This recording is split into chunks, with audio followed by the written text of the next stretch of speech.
Hello students, आज हमारा topic है ग्रेविटेशन। ओके, तो ग्रेविटेशन को हम लोग विद इन 1.5 आवर में खत्म करेंगे। तो ग्रेविटेशन की शुरुआत करते हैं हम लोग प्लैनेटरी मोशन से, Kepler's laws of planetary motion. तो जैसा कि आपको पता है कि केपलर्स के 3 प्लैनेटरी मोशन थे, 3 लॉज थे। तो पहला लॉज में केपलर्स ने क्या कहा था कि कोई भी प्लैनेट सन के अराउंड जो भी चक्कर लगाएगा वो इलिप्टिकल ऑर्बिट में लगाएगा। उसकी ऑर्बिट कैसी होगी? इलिप्टिकल ऑर्बिट होगी। ओके, और उस इलिप्टिकल ऑर्बिट में sun is assumed to be situated at one of the foci of ellipse. जैसा कि आपको पता है कि इलिप्स के 2 फोकस होते हैं, तो किसी एक फोकस पे आप सन को सिचुएटेड मान सकते हो। ओके, सेकंड लॉ क्या था? सेकंड लॉ को हम लोग कहते हैं laws of area. First law का उसी तरह से नाम है लॉज ऑफ ऑर्बिट। तो सेकंड लॉ जो है लॉज ऑफ एरिया, वो क्या कहता है? सेकंड लॉ कहता है कि कोई भी प्लैनेट जो सन के अराउंड मूव कर रहा है वो इक्वल टाइम इंटरवल में इक्वल एरिया स्वीप आउट करेगा। समझ में आया? तो इक्वल एरिया स्वीप आउट करेगा अगर इक्वल टाइम इंटरवल में, तो एरिया वेलोसिटी जो होगी यानी कि change in area per unit time will be constant. क्योंकि अगर dt इक्वल हो गया है, मतलब टाइम इंटरवल इक्वल हो गया, तो अगर सपोज करो कि पहले टाइम इंटरवल t में a1 ट्रैवल किया, तो दूसरे टाइम इंटरवल t में भी क्या करेगा? a1 ही ट्रैवल करेगा। ये आपका लॉज ऑफ क्या हो गया? एरिया हो गया। आइए देखते हैं। तो जैसा कि मैंने लिख दिया Kepler's law of planetary motion, इसको लॉ ऑफ ऑर्बिट कहते हैं। तो देखो, मैंने कहा था कि प्लैनेट्स किस में घूमते हैं? एलिप्स में घूमते हैं। और मैंने सन को फोकस पे बनाया, चाहे तो आप यहाँ पे मान सकते हो या फिर यहाँ पे मान सकते हो। एलिप्स में ये माइनर एक्सिस या मेजर एक्सिस, तो ए को मान लेते हैं सेमी मेजर एक्सिस और बी क्या हो गया आपका? Semi minor axis. और सन यहाँ पे सिचुएटेड है और प्लैनेट्स क्या करेगा? इस इलिप्टिकल ऑर्बिट में सन के अराउंड रिवॉल्व करेगा। तो पहला लॉ से हमें ऑर्बिट पता चलता है। Second law, the planet SVEEP out equal area in equal interval of time. अगर मान लो कि ये एरिया A1 है, यहाँ पे मैंने सन को माना है और ये प्लैनेट है, ए से बी तक जाने में मान लो कि इसने dt टाइम लिया, ओके, और सी से डी तक जाने में भी dt टाइम लिया। अब अगर ये एरिया A1 है और ये A2 है, तो सेकंड लॉ कहता है कि A1 must be equal to A2। अगर टाइम इंटरवल बराबर है तो एरिया क्या होगा? बराबर होगा, इक्वल होगा। तो इसका मतलब rate change of area per unit time क्या रहेगी? कांस्टेंट। ओके, तो अगर मैं इसके एरिया फाइंड करूं, थोड़ा सा इसे मैथमेटिकल ले चलते हैं। तो मान लो कि सन है, सन से इसकी डिस्टेंस जो है प्लैनेट की t इक्वल 0 पे सिचुएशन ये, ओके। तो ये जो आपका लाइन है ये सेमी मेजर एक्सिस है, तो सेमी मेजर एक्सिस से थीटा एंगल पे जब प्लैनेट है, तो मान लो कि वहां से d थीटा ट्रेवल करने में उसने dt टाइम लिया। कितना टाइम लिया? dt टाइम लिया। तो AB कितना ट्रेवल कर लेगा? वो AB की लेंथ क्या हो जाएगी? Length of arc. तो लेंथ ऑफ आर्क हो जाता है r d थीटा। ओके, अब देखो, अगर मैं इसे ट्रायंगल मान लूं, क्योंकि ये एरिया बहुत छोटा सा होगा, एकदम बहुत छोटा सा लेंथ ट्रेवल करेगा और ये आपका सन से मिला हुआ लाइन है, तो ये अप्रॉक्सीमेट एक ट्रायंगल के बराबर होगा। तो ये आपका हो जाएगा आर डी थीटा और ये आर। ओके, तो हम लोग क्या लिखेंगे इसको? 1/2 बेस इंटू हाइट लिख दिया मैंने। तो जब 1/2 बेस इंटू हाइट लिखूंगा तो बेस कितना हो जाएगा? R D theta. तो ये हो गया 1/2 आर स्क्वायर। अब देखो कि एरिया को टाइम के रिस्पेक्ट में डिवाइड करते हैं, dA upon dt, 1/2 r square d theta upon dt। अब ये d थीटा अपॉन dt क्या कहलाएगा? तो d थीटा अपॉन dt कहलाएगा ओमेगा। तो dA अपॉन dt क्या हो गया? Omega r square upon 2। अब मैंने क्या कहा था कि rate change of area unit time में वो हमेशा इक्वल एरिया स्वीप आउट करेगा, यानी इक्वल टाइम इंटरवल में। वो टाइम इंटरवल आप 1 सेकंड का लो या 2 सेकंड का लो, तो ये कांस्टेंट रहेगा। तो हम लोग ये लिख सकते हैं क्या? r square omega upon 2 is equal to constant. अब मैंने ये लिख दिया, दोनों तरफ मास से मल्टीप्लाई कर दो, तो मास ऑलरेडी प्लैनेट का कांस्टेंट होता है, तो कांस्टेंट में किसी भी कांस्टेंट को आप मल्टीप्लाई करते हो तो अगेन कांस्टेंट मिलता है। तो mr square omega upon 2 equal to constant. अब 2 को भी गुना कर दो कांस्टेंट से तो अगेन कांस्टेंट मिलेगा। अब mr स्क्वायर को क्या कह सकते हैं? It is the moment of inertia, और ये क्या हो गया आपका? ओमेगा। तो I इंटू ओमेगा कांस्टेंट होगा। अब देखो, अब आपको याद आ रहा होगा कि what is I into omega. तो याद करो, मैंने प्रीवियस लेक्चर में क्या पढ़ाया था? I into omega is the angular momentum of a object. तो किसी भी ऑब्जेक्ट की एंगुलर मोमेंटम क्या होती है? वो होती है I इंटू ओमेगा। तो अगर आई इंटू ओमेगा कांस्टेंट है, इसका क्या मतलब बनता है? It means the laws of area based upon the laws of conservation of angular momentum. Okay, इस लॉज से हमें ये पता चलता है कि किसी भी प्लैनेट की सन के अबाउट एंगुलर मोमेंटम क्या रहेगी? कांस्टेंट रहेगी। अब आते हैं थर्ड लॉज ऑफ मोशन पे। तो third laws of planetary motion क्या है? तो थर्ड लॉज ये कहता है वो टाइम पीरियड और सेमी मेजर एक्सिस की लेंथ को क्या करता है? रिलेट करता है। जैसे देखो, थर्ड लॉज, इसको लॉ ऑफ टाइम पीरियड भी कहा जाता है। तो मान लो कि ये प्लैनेट है, सॉरी ये एलिप्स है, और ये इसकी सेमी मेजर एक्सिस की लेंथ है ए। ये क्या है आपका? Semi major axis. ओके, और इसकी लेंथ मान लो बी, और ये क्या है आपका? सेमी, बी क्या है? Semi minor axis. ओके, और ये पूरा का पूरा क्या होगा? Major axis. अगर मान लो कि यहाँ पे सन है, this is the location of sun, तो कहता है कि कोई भी प्लैनेट सन के अराउंड जो एक कंप्लीट चक्कर मारेगा और उस कंप्लीट रिवॉल्यूशन में टी टाइम लगा। कितना टाइम लगा? टी। ओके, तो कहता है कि the square of time period will be proportional to length of semi major axis, semi major axis cube. The t square, the complete time period of revolution, is directly proportional to the cube of length of semi major axis. Okay? तो semi major axis कितना है अपना? a, तो a का cube, तो t square upon a cube क्या आ जाएगा? कांस्टेंट। ये आपका क्या कहलाता है? Laws of time period. कभी कभी क्वेश्चन में क्या होता है कि आपको इधर से a दे दिया जाएगा और ये लेंथ b दे दिया जाएगा, तो अब आप क्या करोगे? तो सेमी मेजर के प्रोपोर्शनल होता है, तो वहां पे हो जाएगा T square proportional to a plus B का होल क्यूब अपॉन 2, यानी कि इसका एवरेज का होल क्यूब होगा, क्योंकि सेमी मेजर एक्सिस बताया जाता है। ओके, तो ये आपका हो गया थर्ड लॉ। अब इस पे बेस्ड कई सारे प्रॉब्लम्स हैं। जैसे मान लो आपसे कह दिया जाए कि अगर सन से मार्स अर्थ के 4 टाइम्स ज्यादा डिस्टेंस पे है, अर्थ के रिस्पेक्ट में मास जो है सन से 4 टाइम्स ज्यादा डिस्टेंस पे है, तो उसकी टाइम पीरियड क्या होगी विद रिस्पेक्ट टू अर्थ? तो आपको पता है कि अर्थ को एक कंप्लीट रिवॉल्यूशन में कितना लगता है? 1 ईयर लगता है। ओके, तो अगर मार्स की बात किया जाए तो मार्स को कितना टाइम लगेगा सन के अराउंड एक रिवॉल्यूशन कंप्लीट करने में? तो देखो क्वेश्चन कैसे बनता है। तो मैंने क्या कहा कि सन से, ये सन है, सन से मान लो कि अर्थ r डिस्टेंस पे है, ये है अर्थ, और यहां से 4r डिस्टेंस पे, इसके 4 गुना डिस्टेंस पे मान लो कि मार्स है। अब मार्स का टाइम पीरियड पूछा है कि मार्स एक कंप्लीट रिवॉल्यूशन सन के अराउंड कितने टाइम में लगा लेगा। तो जो कि हमें अर्थ का पता है, अर्थ का कितना होता है? 1 ईयर। तो हमें क्या फॉर्मूला लगाना है किसी भी प्लैनेट के लिए? T square upon a cube क्या रहेगा? कांस्टेंट। इसका मतलब t1 square upon a1 cube is equal to t2 square upon a2 cube. तो अर्थ का 1 ईयर है, तो यहाँ पे मैं इसे ईयर में लिखता हूँ। अर्थ का डिस्टेंस कितना है? r। इसकी टाइम पीरियड t2 निकालना है, और ये कितना है? 4r, इसका क्यूब। अब आप देखो 1 ईयर का square t2 upon r cube, t2 का स्क्वायर अपॉन 4r क्यूब। तो ये क्या बता रहा है?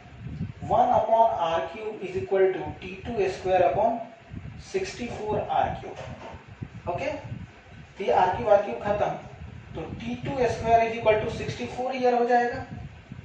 तो therefore t2 is equal to 8 year. तो अगर अर्थ को एक कंप्लीट रिवॉल्यूशन में 1 ईयर लगता है, तो मार्स को कितना लगेगा? 8 ईयर। तो आप इस तरह से क्वेश्चंस इस फॉर्मूले पे कर सकते हैं। ओके, नोट कीजिए।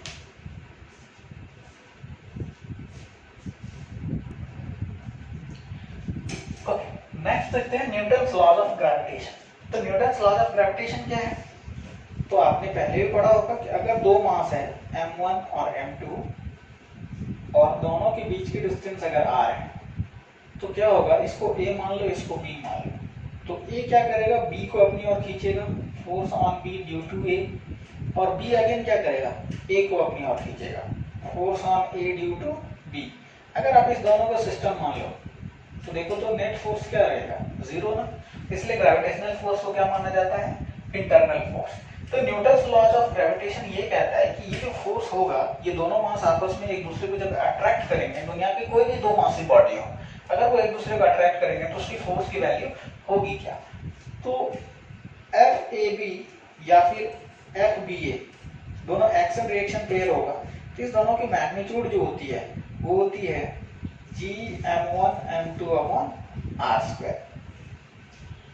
where r is the distance between their centers। तो ये आपका फोर्स की मैग्नीट्यूड है। अब फोर्स किस डायरेक्शन में लगेगा, अगर आपको वेक्टर फॉर्म में पूछ दिया जाए तो देखो,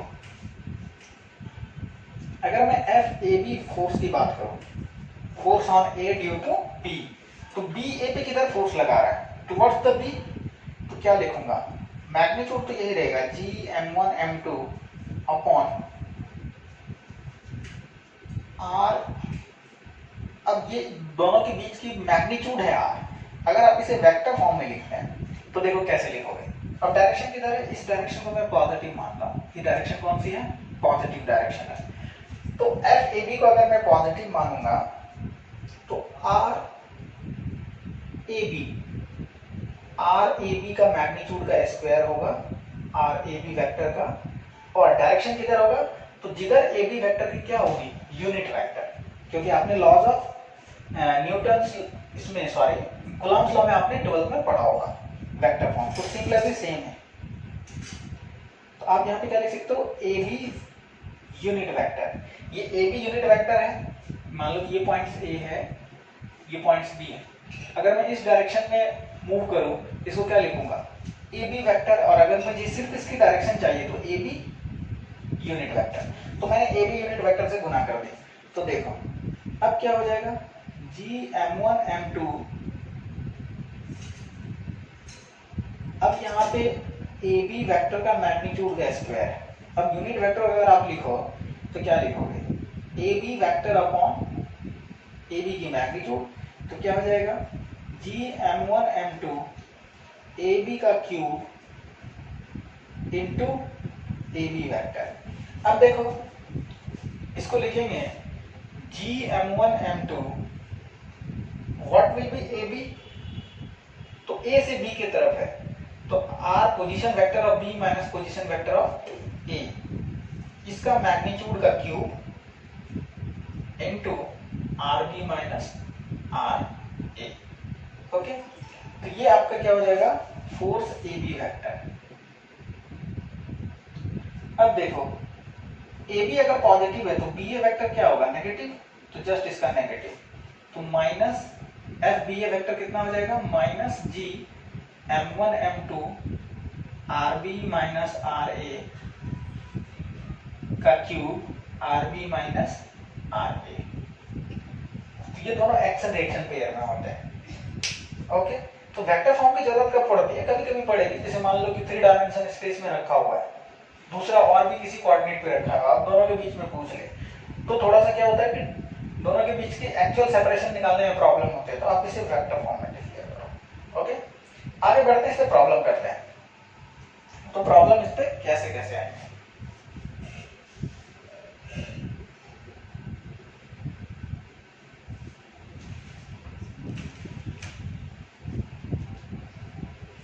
जैसे मान लो कि कुछ इस तरह के प्रॉब्लम्स आते हैं, सिर्फ मैं बता रहा हूँ, करना आपको है कि स्क्वायर के चारों कॉर्नर पे मैंने मास रख दिया, मान लो यहाँ m रख दी, यहाँ पे 2m रख दी, यहाँ पे 4m रख दी, यहाँ पे 6m रख दी, अब साइड लेंथ a दे दिया, किसी एक पे नेट फोर्स पूछ लिया जाए तो आप निकाल सकते हो, जैसा कि आपने इलेक्ट्रोस्टैट में पढ़ा है, इस पे ये वाला इधर फोर्स लगाएगा, ये 4m इधर अट्रैक्ट करेगा, ये इधर अट्रैक्ट करेगा, तीनों के मैग्नीट्यूड को क्या कर देना है, तीनों का वेक्टर समेशन कर देना है, ये फोर्स जो भी होगा, ये फोर्स जो भी होगा, अगर मान लो कि F1 है, ये F2 है, ये F3 है, तो आपका F नेट क्या आ जाएगा, F1 plus F2 plus F3, तीनों वेक्टर की क्या हो जाएगी, समेशन हो जाएगा। उसी तरह से मान लो कि ट्रायंगल पे रख दिया, ट्रायंगल पे रख दिया, किसी एक पे नेट फोर्स पूछ लिया जाएगा, मान लो कि इसकी भी मास m है, इसकी भी मास m है, इसकी भी m है, साइड लेंथ है, इक्विलैटरल ट्रायंगल, ये इस पे इधर अट्रैक्ट करेगा, ये इधर अट्रैक्ट करेगा, ये एंगल 60 डिग्री। अब इस दोनों पे क्या कर लेंगे, वेक्टर समेशन, इस फोर्स का 60 डिग्री एंगल पे क्या कर लिया जाएगा, वेक्टर समेशन। तो क्या मिल जाएगा आपको, नेट फोर्स मिल जाएगा। ओके, थोड़ा सा अच्छा प्रॉब्लम में करता हूँ, आई होप ये सारे प्रॉब्लम्स आपको आती होंगी। मान लो क्वेश्चन में ऐसा है कि एक इक्विलैटरल ट्रायंगल पे 3 मास रखे हुए हैं, यहाँ पे भी m मास है, यहाँ पे भी m मास है, यहाँ पे भी m मास है। अब ये तीनों मास क्या कर रहा है, सर्कल परफॉर्म कर रहा है। क्या परफॉर्म कर रहा है, सर्कल, तीनों सर्कल में घूम रहा है due to the force of attraction of each mass. Okay, अगर ये सर्कल में घूमेगा तो अप्रोक्सीमेट यहाँ पे सेंटर होगा और सर्कल का सर्कमफेरेंस कैसे लाई करेगा, लाइक दिस, इस तीनों कॉर्नर को टच करता हुआ जाएगा सर्कल। तो इस तरह के सर्कल में ये तीनों रोटेट कर रहा है। अब आपको पता है, और मान लो कि इसकी साइड लेंथ a है, तो पूछा गया कि ये किस वेलोसिटी के साथ रोटेट करेगा। तो आप किसी भी पार्टिकल पे नेट फोर्स निकाल लो, जो भी नेट फोर्स ग्रेविटेशन होगा वो कौन सा फोर्स का काम करेगा, वो सेंट्रीपिटल फोर्स का काम करेगा। जैसा कि मैंने सर्कुलर में बताया कि कोई भी बॉडी अगर सर्कुलर मोशन परफॉर्म करता है तो एटलीस्ट उस पर लगने वाला जो नेट फोर्स है वो क्या होगा, वो टुवर्ड्स द सेंटर होगा, तब जाके यूनिफॉर्म सर्कुलर मोशन परफॉर्म कर पाएगा। तो देख लेते हैं भाई, तो बताओ ये एंगल कितना डिग्री, 60 डिग्री। तो ये रेडियस होगा, ये रेडियस होगा और ये भी रेडियस होगा। तो हमें रेडियस की लेंथ निकालनी है। तो रेडियस की लेंथ कैसे निकालेंगे, तो देखो अगर ये 60 डिग्री है तो ये क्या करेगा, इसको बाइसेक्ट कर देगा, तो ये 30 डिग्री हो जाएगा, यहाँ पे भी 30 डिग्री हो जाएगा। यहाँ से मैं क्या कर लेता हूँ, परपेंडिकुलर ड्रॉ कर लेता हूँ, कर लूँ। अगर मैं परपेंडिकुलर ड्रॉ कर लूंगा तो ये वाली लेंथ कितनी हो जाएगी, a/2। अब इस ट्रायंगल में देखो, अगर ये रेडियस r है तो आप क्या लिखोगे, r cos 30 is equal to a/2। तो what will be cos 30, √3/2 is equal to a/2, 2 खत्म, r is equal to a/√3। तो सर्कल की जो रेडियस होगी वो कितनी होगी, a/√3।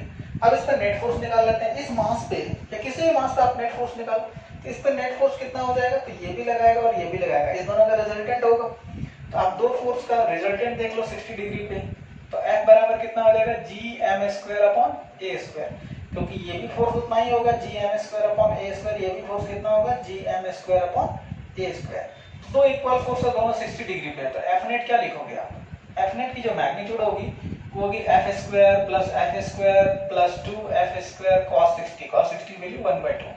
तो आंसर विल बी √3F। तो √3 gm²/a²। F की वैल्यू मैंने यहाँ से पुट कर दी। अब ये जो फोर्स है ये कौन सा फोर्स प्रोवाइड करेगा, तो सेंट्रीपिटल फोर्स प्रोवाइड करेगा। तो सेंट्रीपिटल फोर्स क्या होता है, mv²/r। तो इसको हम लोग √3 gm²/a² के बराबर कर लेंगे।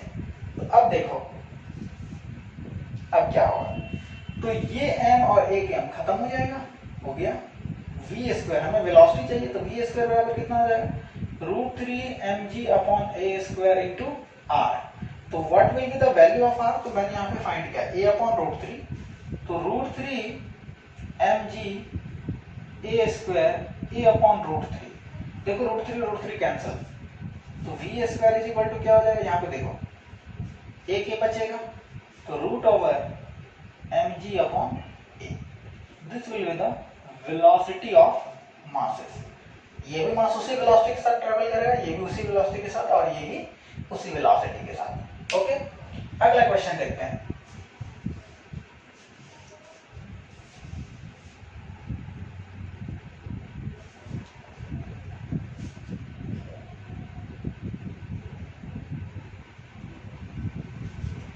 मान लो कि एक रड दे दिया जाए और इस रड की मास m है, लेंथ l है, और इस रड से a डिस्टेंस पे एक छोटा सा मास m मास रख दिया जाए।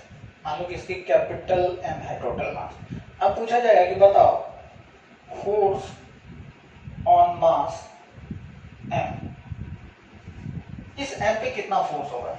अब बताओ कि अगर आप Gm1m2 अपॉन आर स्क्वायर लगाते हो तो ये तो पॉइंट मास है नहीं, इसकी मास डिस्ट्रीब्यूटेड है, हर एक एलिमेंट से इसकी डिस्टेंस अलग अलग होगी, इसमें इनफाइनाइट एलिमेंट्स है, ऐसे छोटे छोटे कई सारे एलिमेंट्स होंगे नहीं होंगे, ऑब्वियस सी बात है।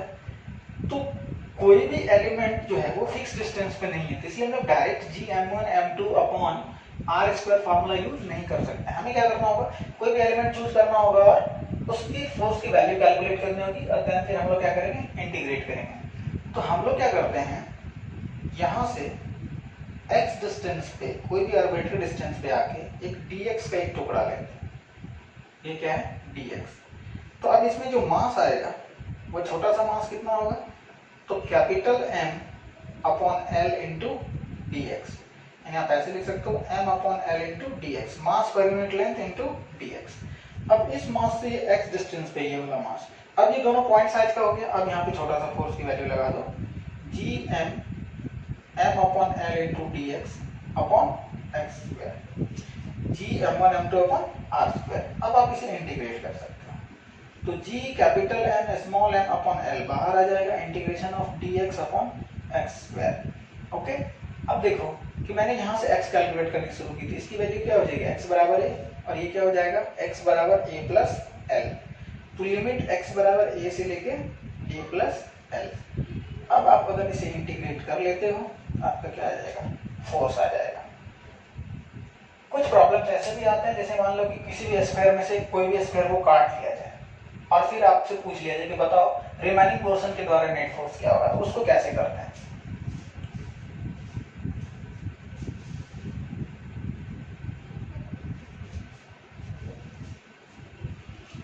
जैसे देखो क्वेश्चन में मान लो कि ये स्फेयर है, r रेडियस का स्फेयर है। अब इस स्फेयर में से एक r डायमीटर का स्फेयर को काट लिया गया।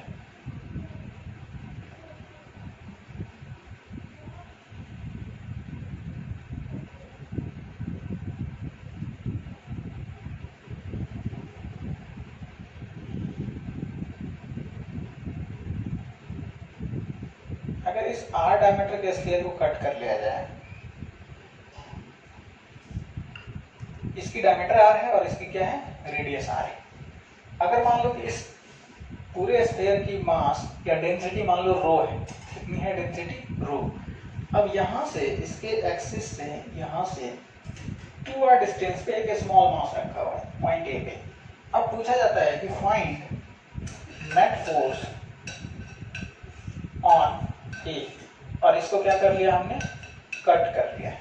तो कैसे लिखोगे, तो सिमिलर कॉन्सेप्ट लगाना है। जब भी कटेड पोर्शन का प्रॉब्लम आएगा तो आपको क्या करना है, आपको करना है कि एक को पॉजिटिव मास मान लेना है, एक को नेगेटिव मास मानना है। तो आप इसको ऐसा कॉम्बिनेशन मानो, ये स्फेयर यहां से कितनी डिस्टेंस पे ये है, तो 2r प्लस r, इसके सेंटर से ये 3r डिस्टेंस पे है। ओके, इसका मास पॉजिटिव, तो मास कितनी होगी, तो रो इंटू 4π/3 r3, ये पॉजिटिव मास। दूसरा क्या मानना है, छोटा स्फेयर, इसके नेगेटिव मास। तो इसके सेंटर से, इस स्फेयर के सेंटर से कितने डिस्टेंस पे है, तो 2r प्लस r/2, यानी 5r/2। इसकी मास कितनी है, तो रो इंटू 4π/3 r3/8, क्योंकि इसकी रेडियस r/2 है। अब ये नेगेटिव मास है, तो देखो पॉजिटिव मास इसको अट्रैक्ट करेगा तो नेगेटिव मास क्या करेगा, इसको रिपेल करेगा, क्योंकि ये इस फोर्स को हम पॉजिटिव मान रहे हैं, पॉजिटिव मास का फोर्स, तो ये नेगेटिव मास क्या करेगा, इसको रिपेल करेगा। तो अगर ये रिपेल किया तो मान लो क्या करोगे आप, इन दोनों को क्या कर दोगे, घटा दोगे, तो घटा दो, तो एफ नेट क्या हो जाएगा, तो एफ नेट आ जाएगा G M into second M rho into 4πr3/3 Gm1m2 divided by r square. तो यहाँ पे क्या हो जाएगा, 9r स्क्वायर।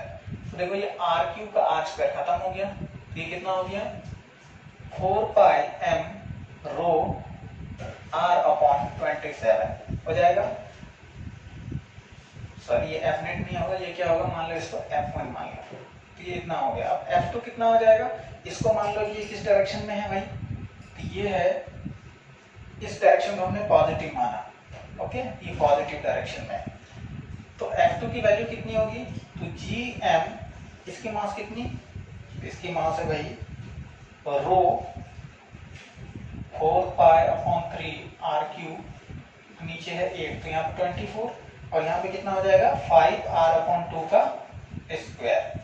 तो देखो तो कितना हो गया, Gm रो 4π r³, इसका कितना 4 चला जाएगा ऊपर, यहाँ पे जाएगा 24 × 25r²।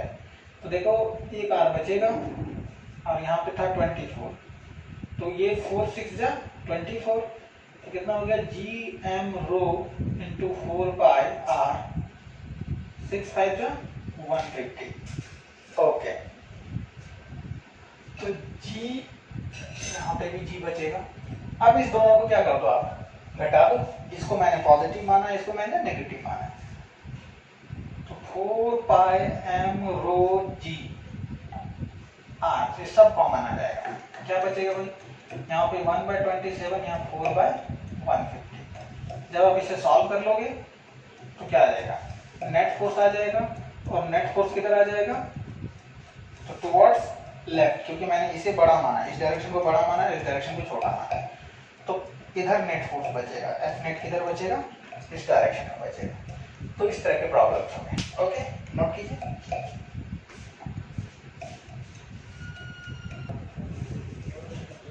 ओके, नेक्स्ट पढ़ते हैं gravitational field and acceleration due to gravity. तो ग्रेविटेशनल फील्ड, जैसा कि आपने इलेक्ट्रिक फील्ड पढ़ा था, किसी भी चार्ज के अराउंड एक ऐसा स्पेस क्रिएट होता है जिसमें कि अनदर चार्ज फोर्स एक्सपीरियंस करता है, तो उसको हम लोग इलेक्ट्रिक फील्ड कहते हैं। तो ग्रेविटेशनल फील्ड क्या हो कि किसी भी मासिव बॉडी, नॉट ओनली अर्थ का ग्रेविटेशनल हमें दिखाई देता है, क्योंकि अर्थ एक बहुत ही ह्यूज ऑब्जेक्ट है, तो इसके ऊपर हम लोग जो है इसके रिस्पेक्ट में, अर्थ के रिस्पेक्ट में हमारी मास कम है, तो इसलिए हम लोग कहीं से भी कूदते हैं तो अर्थ पे गिरते हैं। तो अर्थ पे कोई भी ऑब्जेक्ट को छोड़ दो कुछ हाइट से तो अर्थ पे गिरता है, तो अर्थ की ग्रेविटेशन हमें विजिबल होती है। लेकिन इवन दुनिया के हर एक पार्टिकल्स सभी क्या करते हैं, ग्रेविटेशनल फील्ड क्रिएट करते हैं, अपने आसपास एक ऐसा स्पेस क्रिएट करते हैं जिसमें दूसरे पार्टिकल्स पे वो क्या कर सके, फोर्स एक्सर्ट कर सके, तो उस स्पेस को यहाँ पे ग्रेविटेशनल फील्ड कहा गया है। किसी भी मासिव बॉडी के अराउंड जो भी स्पेस होगा जिसके अंदर वो दूसरे मासिव बॉडी पे फोर्स लगाए, तो उसे हम लोग क्या कहेंगे, ग्रेविटेशनल फील्ड। और अगर दूसरे मासिव बॉडी पे फोर्स लगेगा तो उस फोर्स के कारण से मासिव बॉडी की क्या होगी, एक एक्सेलरेशन होगी। तो ओके, तो हमें यहाँ पे क्या पढ़ना है, हमें अर्थ के बारे में पढ़ना है कि अर्थ किसी भी बॉडी पे कितना फोर्स लगाएगा और उसे किस एक्सेलरेशन से खुद की तरफ एक्सलरेट कराएगा, जिसे हम स्पेसिफिक टर्म्स कहते हैं acceleration due to gravity. Okay, तो ग्रेविटेशनल फील्ड क्या है, a space around by the any massive body. तो हमें चूंकि अर्थ के लिए पढ़ना है, तो अर्थ के चारों ओर का जो स्पेस है, आपको पता होगा कि हमारे एटमॉस्फेयर का सर्टेन एक डिस्टेंस फिक्स है, जहां पे हमारी ग्रेविटेशनल फील्ड क्या हो जाती है, जीरो हो जाती है। अगर हम उसको पार कर जाते हैं तो हम लोग अर्थ की ग्रेविटी से बाहर चले जाते हैं। और अभी मैं आपको क्वेश्चन भी कराऊंगा कि कितने डिस्टेंस ऊपर जाने से हमारी ग्रेविटी क्या हो जाती है, खत्म हो जाती है। तो देखो, एक्सेलरेशन ड्यू टू ग्रेविटी। तो what is acceleration due to gravity? It is nothing, it is a acceleration produced in a body due to gravitational force. Gravitational force. तो मान लो कि ये अर्थ है अपना, और अर्थ से ये अर्थ की रेडियस होगी r, यहाँ से यहाँ तक, और अर्थ के सरफेस से h डिस्टेंस पे कोई भी मास है।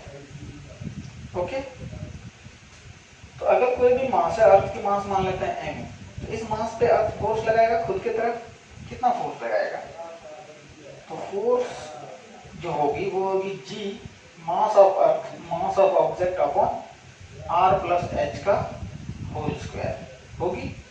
ओके, तो अगर इस मास पे ये F फोर्स लग रहा है, इस मास की एक्सेलरेशन क्या होगी, तो एक्सेलरेशन हो जाएगी force upon mass of the object. तो फोर्स देखो कितना है, g into mass of earth into mass of object r plus h का होल स्क्वायर, और इसको मास से डिवाइड कर दो तो ये mm कट गया। तो ये जो एक्सेलरेशन होगी वो होगी g me upon r plus h का होल स्क्वायर।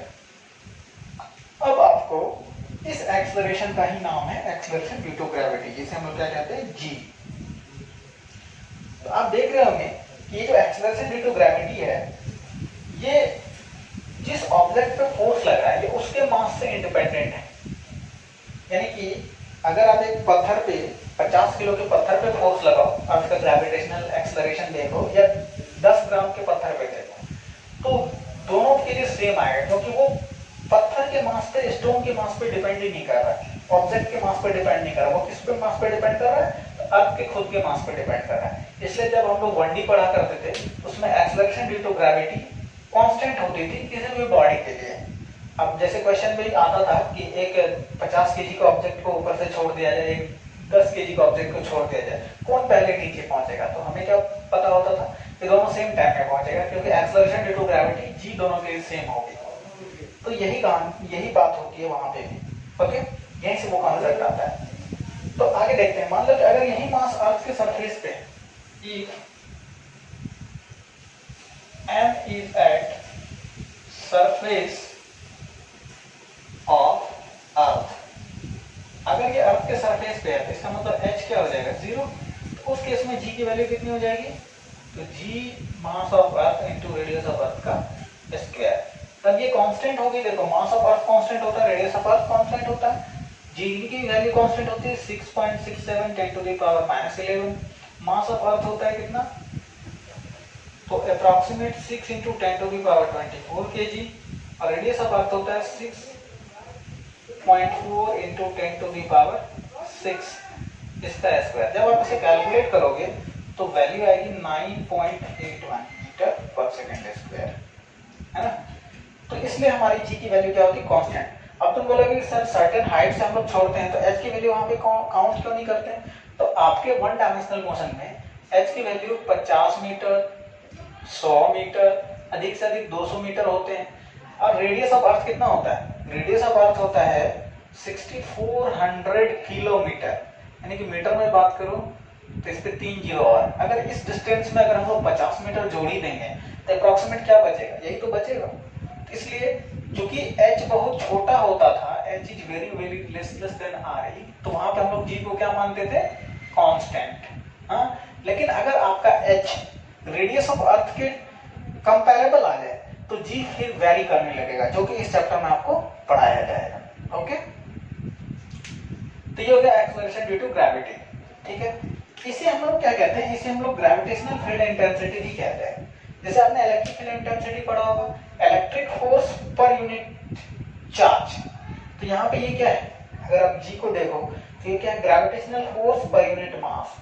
तो ये एक्सेलरेशन है और इसको हम लोग ग्रेविटेशनल फील्ड इंटेंसिटी भी कह सकते हैं कि यूनिट मास पे किसी भी पॉइंट पे ग्रेविटेशनल फील्ड में कितना फोर्स लग रहा है। ओके, आगे देखते हैं। अब ये जो एक्सेलरेशन ड्यू टू ग्रेविटी है ये 3 फैक्टर पे डिपेंड करता है, ये कांस्टेंट टर्म नहीं है। ये कांस्टेंट तब होता है जब हमारा h क्या हो, रेडियस ऑफ अर्थ के कंपैरिजन में बहुत छोटा हो, तो उस केस में हम लोग ऑलमोस्ट कांस्टेंट मानते हैं। आपका 1D या मैकेनिक्स में जितने भी चैप्टर हैं ग्रेविटेशन को छोड़ के, सब में हाइट जो होती है 10 मीटर, 50 मीटर, 100 मीटर से ज्यादा आपका किसी भी क्वेश्चन में नहीं होगा। किसी क्वेश्चन में ये नहीं लिखा होगा 50 किलोमीटर से बॉल को ड्रॉप किया, बताओ कितना टाइम लगेगा, ऐसा कभी भी आपसे क्वेश्चन वन डायमेंशन में नहीं पूछा जाएगा। तो वहां पर हम लोग h को बहुत ही छोटा रखते थे। ठीक है, अब देखो जी किस किस फैक्टर पर डिपेंड करेगा, तो depends upon height from the earth, height from earth surface, earth surface से कितनी हाइट पे है उस पर डिपेंड करेगा।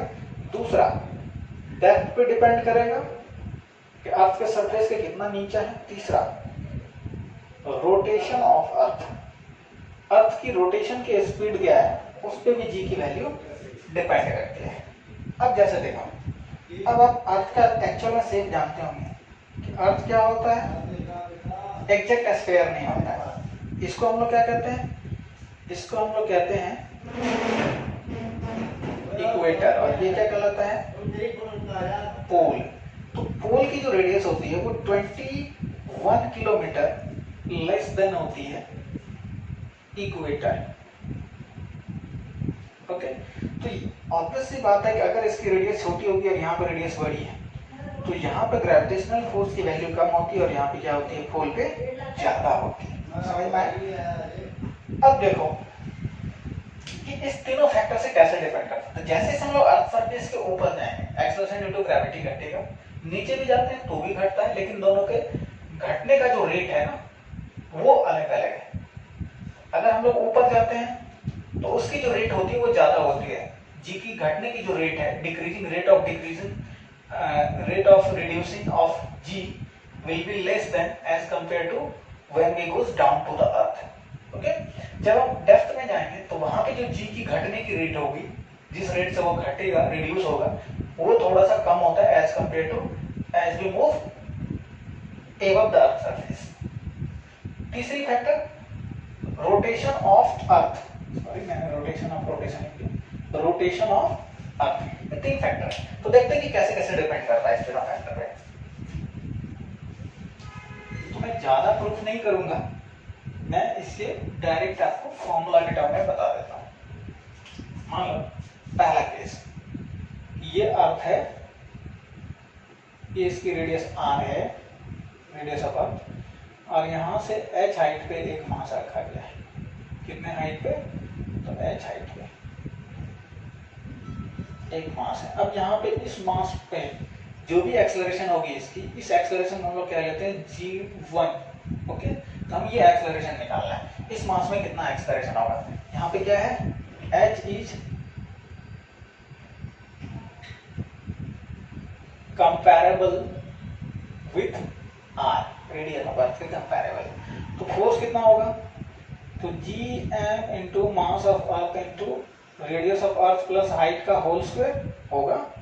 ठीक है भाई, तो फोर्स, इस पे जितना फोर्स लगा डिवाइडेड बाय दिस मास, तो फोर्स को मास से डिवाइड कर देते हैं, तो क्या बचेगा, gme प्लस h का whole square. This is the equation first. इसको हम लोग क्या लेंगे, g1, तो g1 बराबर हो जाएगा gme radius of earth plus h का होल स्क्वायर। ओके, इसको इक्वेशन नंबर मानो। अब हमने अभी जस्ट डिस्कस किया था कि acceleration due to gravity at the earth surface 9.8 होता था। जब हम h को 0 करते थे तो वैल्यू कितनी आती थी, फिक्स आती थी। तो वो वैल्यू किसकी होती थी, gme अपॉन r स्क्वायर, और इसकी कैलकुलेशन कितनी आती थी, 9.81 मीटर पर सेकेंड स्क्वायर। तो दूसरा इक्वेशन ये है, दोनों इक्वेशन को डिवाइड कर दो, तो g upon g1 is equal to, देखो तो कितना हो जाएगा, तो g की वैल्यू है gme upon radius of earth का स्क्वायर, और g1 हो जाएगा gme, यानी कि gme नीचे रह जाएगा, radius of earth plus h का होल स्क्वायर ऊपर, gme नीचे, ये दोनों खत्म हो जाएगा। तो g upon g1 is equal to, देखो तो क्या हो गया, radius of earth plus h by radius of earth का होल स्क्वायर हो गया। अगर आप इसको पलट दो तो g1 upon g is equal to radius of earth plus h का होल स्क्वायर। तो g1 बराबर हो जाएगा g into radius of earth plus h का होल स्क्वायर। तो अब देखो ऑब्वियस सी बात है कि ये नीचे वाला टर्म बड़ा होगा, ऊपर वाला टर्म छोटा होगा, ये लेस देन 1 होगा, तो लेस देन 1 से अगर आप इसे मल्टीप्लाई करोगे तो g1 की वैल्यू ऑब्वियसली कम आएगी। तो ये हो गया आपका ओरिजिनल फॉर्मूला। अब यहाँ पे क्या करते हैं हम लोग कि कुछ एजम्पशन लगाते हैं। कैसा एजम्पशन, तो देखो एजम्पशन ये लगाते हैं कि अगर रेडियस ऑफ अर्थ छोटा हो जाए तो क्या होगा, d' की वैल्यू क्या होगी। आप इसे नोट डाउन करें, फिर मैं देखता हूँ जगह खत्म होगी।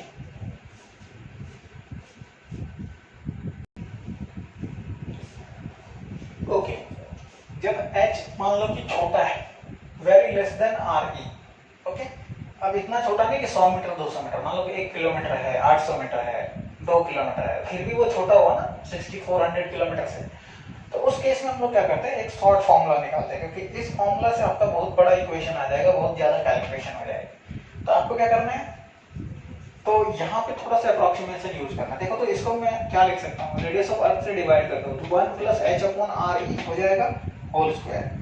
तो d' is equal to g 1 का square 1 plus h upon re का स्क्वायर। अब बाइनोमियल यूज करो तो देखो तो ये ऊपर चला जाएगा, power -2 1 plus h upon re power -2, apply binomial theorem, यानी कि हायर पावर को नेग्लेक्ट करना है। तो ये -2 यहाँ पे मल्टीप्लाई हो जाएगा, तो g1 बराबर g into 1 minus 2h upon r, ये 2 से मल्टीप्लाई हो गया। अब अगर आपसे पूछा जाए तो आप यहाँ पे डायरेक्ट फॉर्मूला अप्लाई कर सकते हो। जी की वैल्यू पता है, हाइट आपको पता रहेगा, रेडियस ऑफ अर्थ पता रहेगा, तो किसी भी हाइट पे आपको एक्सेलरेशन ड्यू टू ग्रेविटी मिल जाएगा। ठीक है, अब देखो हमें अर्थ के सरफेस पे पता है जी, अगर आपसे कभी परसेंटेज पूछ लिया या फ्रैक्शनल चेंज पूछ लिया तो जी डैश अपॉन जी1 अपॉन जी इक्वल टू क्या 1 minus 2h upon R E. अब देखो अगर यहाँ पे मैं परसेंटेज चेंज पूछ लूँ तो ये टोटल फ्रैक्शन 1 में से घट जाएगा, जब ये 1 में से घट जाएगा तो 1 माइनस जी1 upon ji is equal to क्या बचेगा, इस 2h अपॉन आर ई के साथ लेके चलेगा, तो 2h upon R E. Percentage change पूछ रहा है, दोनों तरफ 100 से मल्टीप्लाई करना, तो परसेंटेज चेंज इन जी कितना हो जाएगा, direct formula 2h upon R E into 100। Okay, तो ये आपका बहुत ज्यादा काम में आता है, इसलिए मैंने बता दिया। अब बात रही कि डेप्थ के हिसाब से कैसे चेंज होता है, तो डेप्थ के हिसाब से जो चेंज होता है, जब हम h डेप्थ नीचे पहुंचेंगे अर्थ के सरफेस के, मान लीजिए अर्थ का सरफेस है और यहाँ से h डेप्थ नीचे आएंगे, सपोज करो कि ये टोटल रेडियस है r, और यहाँ पे अगर हम पहुंचेंगे तो इतना सा मास ही क्या करेगा, इस पार्टिकल को अट्रैक्ट करेगा।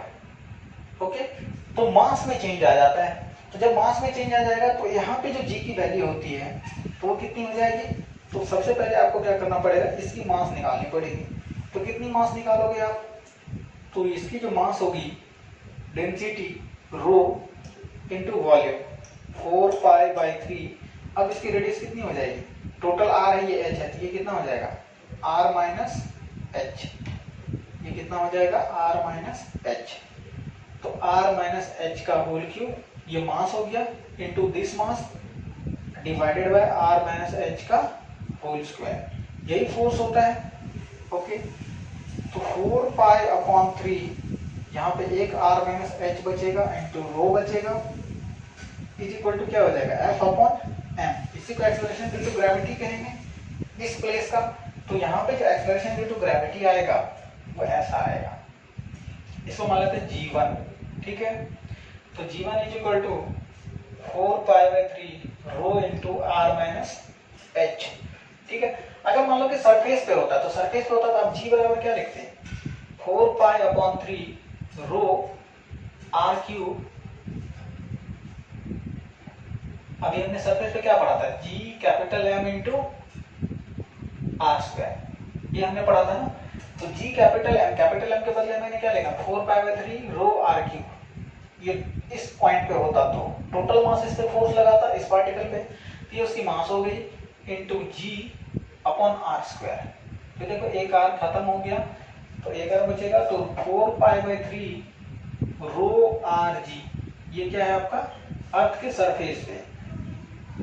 तो अगर मैं इस दोनों इक्वेशन को डिवाइड कर दूं, देखो क्या होता है, g1 upon ji is equal to 4π/3 rho, ये खत्म हो जाएगा, कैपिटल जी यहाँ पे भी होगा, यहाँ पे भी होगा, ये भी खत्म हो जाएगा, क्या बचेगा आपका r minus h upon r. तो g1 बराबर हो जाएगा g into 1 minus h upon r. ये आपका फॉर्मूला हो गया। तो जब डेप्थ पे जाओगे, देखो यहाँ पे 1 माइनस एच अपॉन आर है, जब आप हाइट पे जाते थे तो क्या फॉर्मूला आता था 1 माइनस 2h अपॉन आर। तो जब हम लोग ऊपर जाते हैं तो दुगनी रेट से घटता है एज कंपेयर टू जब हम लोग डेप्थ पे पहुंचते हैं। ओके, जब आप मान लो कि एग्जैक्ट यहाँ पे पहुंच जाओगे सेंटर पे, तो सेंटर पे पहुंच जाओगे तो एच की वैल्यू क्या हो जाएगी आर, तो जी डैश की वैल्यू क्या हो जाएगी 0, यानी कि यहाँ पे सेंटर ऑफ अर्थ पे ग्रेविटेशनल फील्ड क्या हो जाती है खत्म। ओके, तो किसी भी मास को अगर मान लो कि अर्थ में आप टनल बना लो, अर्थ में मैंने क्या किया टनल बना दिया और इस मास को यहाँ से रिलीज कर दिया, तो ये मास क्या करेगा अर्थ के सेंटर तक आते आते इस पे फोर्स खत्म हो जाएगी। तो जैसे फोर्स खत्म हो जाएगी तो ये यहाँ से आते आते कुछ ना कुछ वेलोसिटी गेन कर लेगा। तो यहाँ पे फोर्स की वैल्यू तो 0 होगी, लेकिन इसके पास वेलोसिटी है, तो ये आगे निकल जाता है। जब ये आगे निकलना शुरू होगा तो अर्थ फिर अपने सेंटर की तरफ खींचना शुरू कर देगा। जब खींचना शुरू कर देगा तो एक ऐसा समय आएगा कि ये बॉल क्या आ जाएगा रेस्ट में आ जाएगा। फिर से जब तक वो रेस्ट में आएगा उसके बाद फोर्स की वजह से फिर से वो सेंटर की तरफ एक्सेलरेट करने लगेगा। तो ये सेंटर हुआ, पहले इधर आया, फिर नीचे गया, फिर वापस आएगा, फिर ऊपर जाएगा, फिर नीचे आएगा, तो इस तरह से ये क्या करना शुरू कर देगा एसएचएम परफॉर्म शुरू कर देगा। जब ये एसएचएम परफॉर्म करना शुरू कर देगा तो जैसे आप इस बॉल को रिलीज करोगे तो वो टनल से कभी भी बाहर नहीं आएगा, यही वजह है। तो आपने डेप्थ की देख ली कि डेप्थ पे जाने से क्या होता है। अब देखते हैं रोटेशन ऑफ अर्थ। हाँ ओके, तो नेक्स्ट जो है वो है रोटेशन ऑफ अर्थ।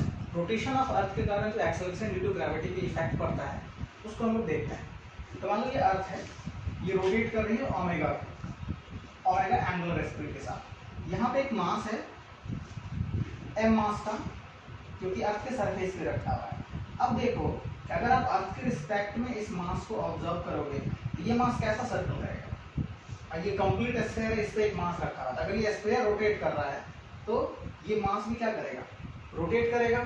ओके, तो अगर ये मास रोटेट करेगा तो एक सर्कल बनाएगा और उसकी सर्कल कैसी होगी, ऐसी, जिसकी रेडियस अर्थ की रेडियस से डिफरेंट होगा। इसकी रेडियस मान लेते हैं स्मॉल आर, और मान लेते हैं कि जो मास है अर्थ से थीटा डिग्री लैटिट्यूड में है, तो इस मास पे अर्थ का gravitational force towards the centre लगेगा F। अब ये एंगल थीटा है तो ये भी थीटा होगा, तो F का इधर कंपोनेंट क्या हो जाएगा, F cos थीटा। तो हमें क्या करना है कि इस मास पे देखना है कि net force towards the centre क्या है।